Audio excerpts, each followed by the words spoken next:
പാലക്കാട്ടെ ഓൺലൈൻ ജോലിയുടെ പേരിൽ തട്ടിപ്പ് വീട്ടമ്മയുടെ 10 ലക്ഷം രൂപ പോയി കേട്ടോ. ഗൂഗിൾ മാപ്പ് റിവ്യൂ റേറ്റിംഗ് ചെയ്ത് വരുമാനം ഉണ്ടാക്കാമെന്ന് അറിയിച്ചാണ് ഈ വീട്ടമ്മയെ തട്ടിപ്പിന് വിധേയമാക്കിയത്. കേസിൽ കൊടുവായൂർ സ്വദേശിയായ സായിദാസ് ഇപ്പോൾ പോലീസ് പിടിയിലായിട്ടുണ്ട്. നിഖിൽ പ്രമേഷ് പാലക്കാട് നിന്ന് വിവരങ്ങൾ നൽകുന്നു. ഗുഡ് മോർണിംഗ് നിഖിൽ, വിശദാംശങ്ങൾ.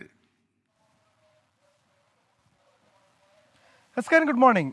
ഗൂഗിൾ മാപ്പിന്റെ റിവ്യൂയിങ് നടത്തി, അത് വീട്ടിലിരുന്ന് തന്നെ അത്തരത്തിൽ റിവ്യൂയിങ് നടത്തി പണം സമ്പാദിക്കാമെന്ന് വിശ്വസിപ്പിച്ചാണ് ഈ വീട്ടമ്മയിൽ നിന്ന് 10 ലക്ഷത്തോളം രൂപ കവരുന്ന സാഹചര്യം ഉണ്ടായത്.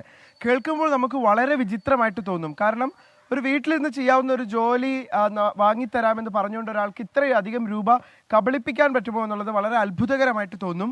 ആളുകൾ എത്ര ഓൺലൈൻ കെണികളിൽ ഇങ്ങനെ ചെന്ന് പെട്ടാലും പിന്നീടും തലവെച്ച് കൊടുക്കാൻ പലരും തയ്യാറാണ് എന്ന് വ്യക്തമാക്കുന്നതാണ് ഈ സംഭവം. എന്തായാലും ഈ 10 ലക്ഷം രൂപ നഷ്ടമായതിന് പിന്നാലെ ഈ വീട്ടമ്മ പരാതി നൽകുകയും സൈബർ ക്രൈം പോലീസ് ഇപ്പോൾ ഈ പ്രതിയെ പിടികൂടിയിരിക്കുകയുമാണ്. കൊടുവായൂർ സ്വദേശിയായിട്ടുള്ള സായിദാസാണ് പിടിയിലായിട്ടുള്ളത്. ഇയാൾ പക്ഷേ ഈ കണ്ണിയിലെ ഈ ശൃംഖലയിലെ വളരെ ചെറിയൊരു കണ്ണി മാത്രമാണ്. ഇയാളുടെ ദൗത്യം എന്നുള്ളത് വിവിധ ബാങ്കുകളിൽ അക്കൗണ്ടുകൾ ക്രിയേറ്റ് ചെയ്യുക, അത് ഈ തട്ടിപ്പ് സംഘത്തിന് വേണ്ടി കൈമാറുക, അതാണ് ഇയാളുടെ ദൗത്യം. അതോടൊപ്പം തന്നെ പുതിയ ആളുകളെ ഇതിലേക്ക് കൊണ്ടുവരിക, ഇതൊക്കെയായിരുന്നു ഇയാളുടെ ദൗത്യം. ഒരു വലിയ സംഘം തന്നെ ഇതിന് പിന്നിലുണ്ട്, ഈ തട്ടിപ്പിന് പിന്നിലുണ്ട് എന്നുള്ളതാണ് നമുക്ക് മനസ്സിലാക്കാൻ വേണ്ടി കഴിയുന്ന കാര്യം. അതിലേക്ക് എത്തുകയാണ് ഇനി പോലീസിന്റെ ദൗത്യം. ഈ പ്രതിയെ ചോദ്യം ചെയ്യുന്നതിലൂടെ കൂടുതൽ പ്രതികളിലേക്ക് എത്തിച്ചേരാൻ കഴിയുമെന്നാണ് പ്രതീക്ഷിക്കുന്നത്. വ്യാജ വ്യാപാര സ്ഥാപനത്തിന്റെ മറവിലാണ് ഈ അക്കൗണ്ടുകൾ അവർ ക്രിയേറ്റ് ചെയ്തിരുന്നത്. വീട്ടമ്മമാരായിട്ടുള്ള സ്ത്രീകളാണ് ഇവരുടെ പ്രധാന ടാർഗറ്റ്.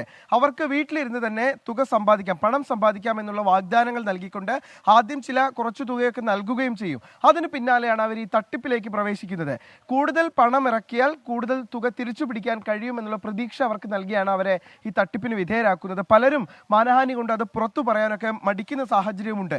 എന്തായാലും 10 ലക്ഷം രൂപ നഷ്ടമായതോടുകൂടി ഇനി പുറത്തു പറയാതെ വയ്യ എന്നിരിക്കുകയാണ് ഈ വീട്ടമ്മ പരാതി നൽകിയതും പോലീസ് ആ പ്രതിയെ പിടികൂടിയതും. ഇനി കൂടുതൽ പേർ പിടിയിലാകാനുണ്ട്. അവർക്ക് വേണ്ടി വല വിരിച്ചതായാണ് പാലക്കാട് ഈ സൈബർ ക്രൈം വിഭാഗം അറിയിക്കുന്നത്. Okay, thank you Nikhil Pramesh.